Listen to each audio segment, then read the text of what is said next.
ഞാൻ സ്വയം പരിചയപ്പെടുത്താം. ഞാനാണ് തക്കാളി മൂക്ക് അസോസിയേഷൻ്റെ ജില്ലാ പ്രസിഡന്റ്. ഇങ്ങനൊരു വിവരം അറിഞ്ഞു. ഞങ്ങളുടെ അസോസിയേഷൻ ഞങ്ങൾ സംസാരിച്ചു.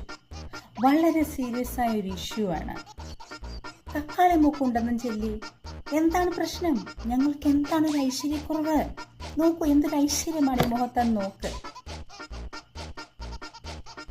ഇത്ര ഐശ്വര്യമുള്ള ഒരു മൂക്ക് നിങ്ങൾ ഈ കേരള സംസ്ഥാനത്തിൽ കണ്ടിട്ടുണ്ടോ? നിങ്ങൾ പറ, എന്തോ ഒരു രസമുള്ള മൂക്കാന്ന് നോക്ക്.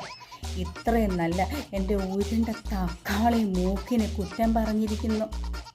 തക്കാളി മൂക്കുള്ളവർക്ക് എന്താ ഐശ്വര്യമില്ലേ? എൻ്റെ ഐശ്വര്യം നിങ്ങൾ നോക്കി, മുഖം മൊത്തം കൊണ്ട് ഐശ്വര്യം വാരി വിതറിയിരിക്കും. എന്നിട്ട് നിങ്ങളത് കാണുന്നില്ലേ? എന്തൊരു കഷ്ടമായത്! ഇത്രയും ഐശ്വര്യം നിറഞ്ഞു നിൽക്കുന്ന ഒരു സ്ത്രീയെ കണ്ടിട്ട് ഐശ്വര്യമില്ലാത്ത മൂക്കാണ് ഞങ്ങൾ തക്കാളി മൂക്കുകാർക്ക്.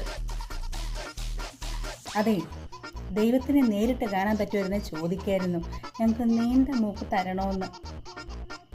ഞങ്ങൾക്ക് ഉരുണ്ട മൂക്കായി പോയി, എന്ത് ചെയ്യാൻ പറ്റും? നിങ്ങൾ അങ്ങോട്ട് ക്ഷമിക്കൂ.